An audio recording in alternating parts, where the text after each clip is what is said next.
بسم الله الرحمن الرحیم.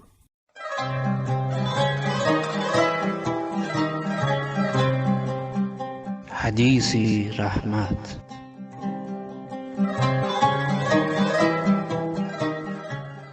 عرضی سلام و درود خدمت هر یک از شما شنوندگان عزیز رادیو مهر. من مدینه حیدرزاده با یکی دیگر از ویژه برنامه‌های رمضانی حدیثی رحمت در خدمت شما همراهانی روزه‌دار و صبور هستم.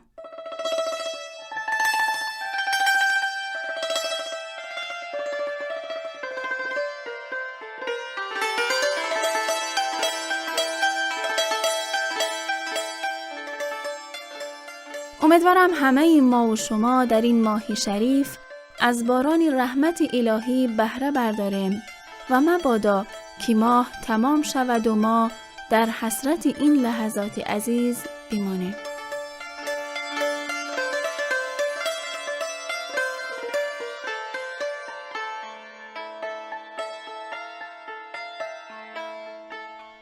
دوستان و شنوندگان خوبی برنامه حدیثی رحمت، هر سال در این روزهای مبارک همگی به مسجد می رفتیم یا که افطاری و خدایی می کردیم و تمامی تلاشمان این بود که بیش از گذشته کاری خیر کنیم. اما این رمضان با وجود ویروس کرونا رنگ و بوی دیگری دارد.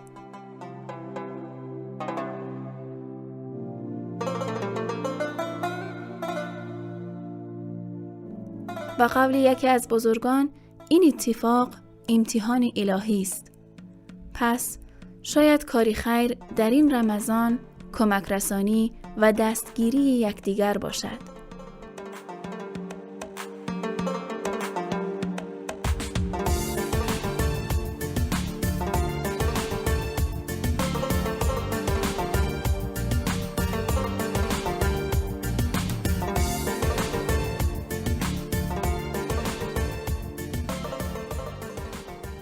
چه خوب می شود من به عنوان یک مسلمان به جای پهن کردن دسترخوان‌های افطاری در خانه و دعوت کردن دیگران با هدیه کردن خوراک و آذوقه در ثواب سفره افطاری هموطنم سهیم شوم.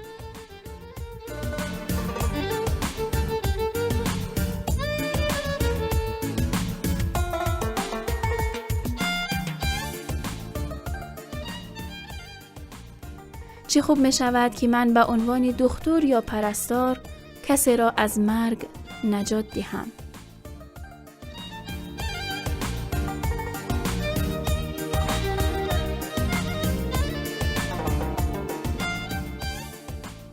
چه خوب می شود من به عنوان کسی که در داروخانه کار می کنم نرخ نقاب ها و داروهای پرمصرف را بالا نبرم که به خاطر خدا رایگان کنم.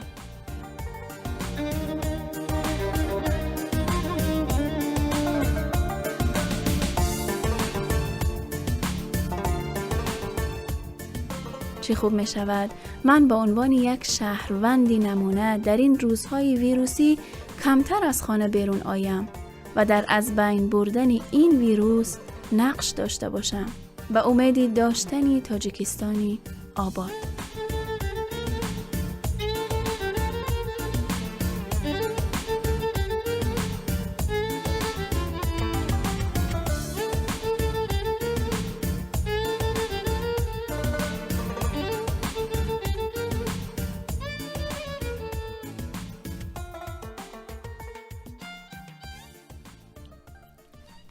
اما طبق قرار برنامه حدیثی رحمت از شما دعوت میکنم تا با هم حدیث امروز را بشنویم.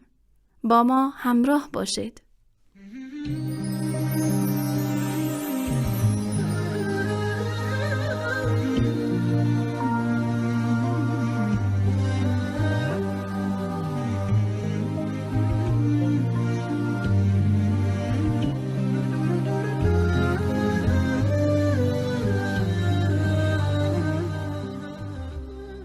بسم الله الرحمن الرحیم. عن عبیدة بن سفیان عن ابی الجعد الضمری قال قال رسول الله صلی الله علیه وسلم من ترك الجمعة 3 مرات تهاونا بها طبع الله على قلبه. رواه الترمذی.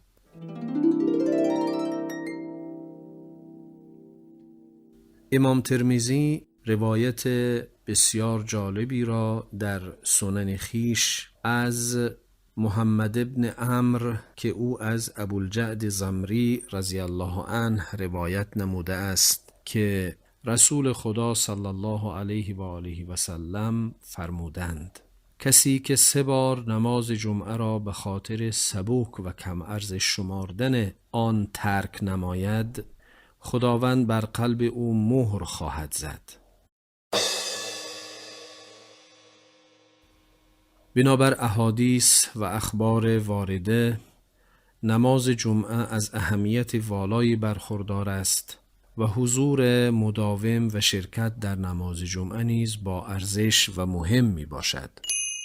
البته ترک نمودن نماز جمعه با سبب عذرهای شرعی مانعی ندارد، همچنان که در بسیاری از مواقع احکام اولیه اسلام به خاطر وجود عذر شرعی تبدیل به احکام ثانویه می شود. مثلا کسی که مریض است و در نماز جمعه حضور یافتنش خالی از حرج و دشواری نباشد، و یا کسی که مسافر است و برای خود مشکلاتی دارد و مانند اینها که همه از عذرهای شرعی محسوب می شوند، و این گروه افراد می توانند در نماز جمعه شرکت نکنند.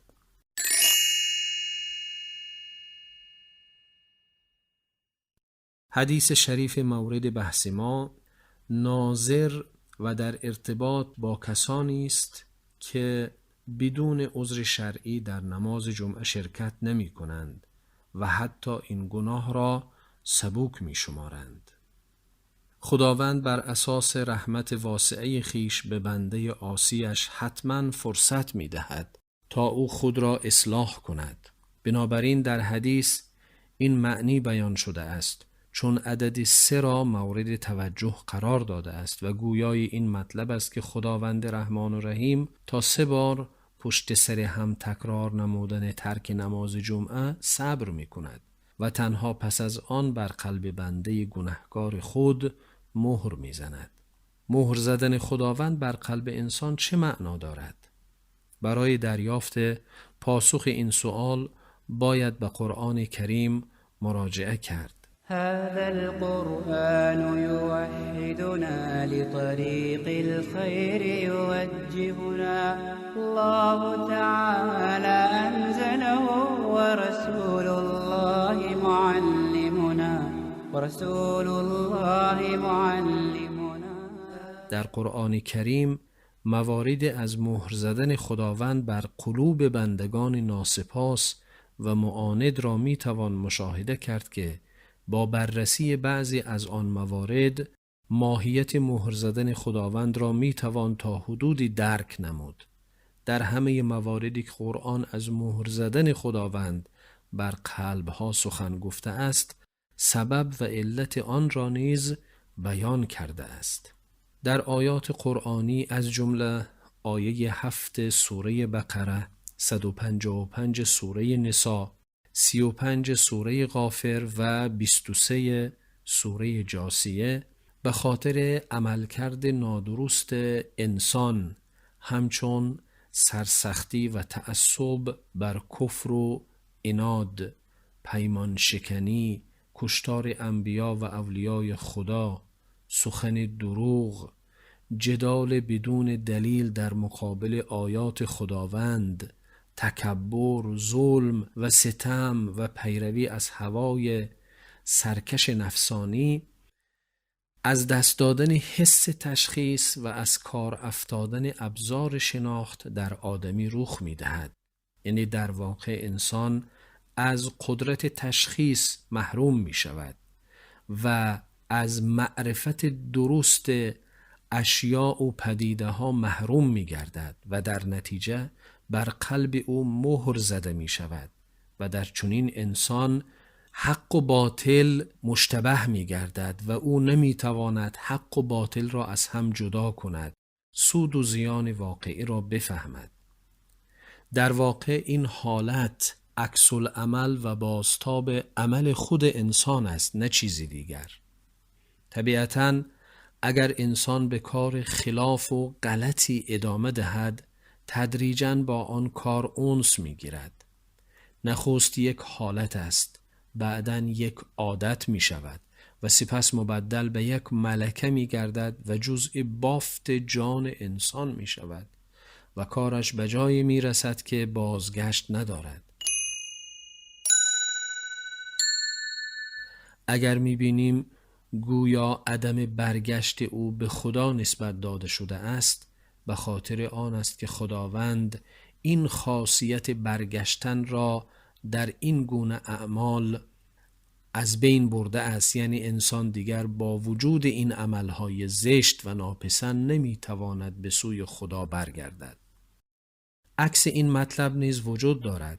کسی که پاکی و تقوا، درستی و راستی را پیشه کند، خداوند حس تشخیص او را قوی‌تر می سازد و درک و دید ویژه‌ای به او عنایت می کند. یا ایها الذین آمنوا ان تتقوا الله یجعل لكم فرقانا و یکفر عنکم سیئاتکم و یغفر لكم والله ذو الفضل العظیم. خداوند تبارک و تعالی در آیه 29 سوره انفال میگوید: ای اهل ایمان، اگر خدا ترس و پرهیزگار شوید، خدا به شما فرقان و وسیله تشخیص حق از باطل بخشد و گناهان شما را بپوشاند و شما را بیامرزد که خدا دارای فضل و رحمت بی منتهاست.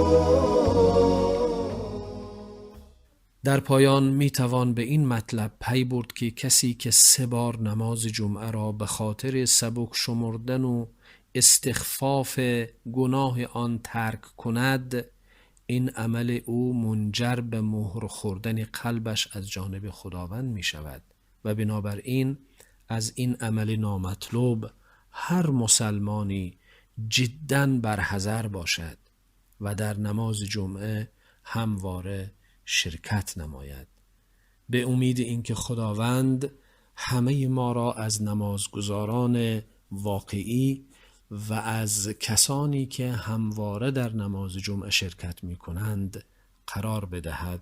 و السلام علیکم و رحمت الله و برکاته. اللهم صل علی محمد و آل محمد. سپاس فراوان از شما همراهانی همیشگی و از استاد بزرگوار نصیب الله عمروف که باز هم ما را در این روز از ماهی مبارک رمضان به فیض رساندند.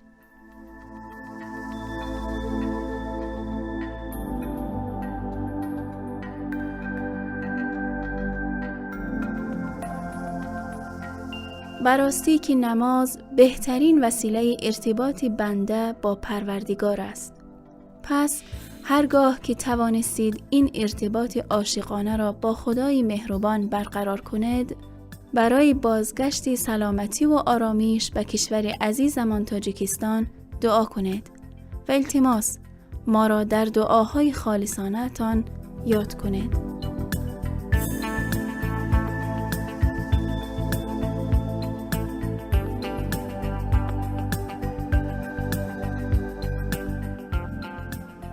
تا حدیث رحمتی دیگر، خدایار و نگهدار.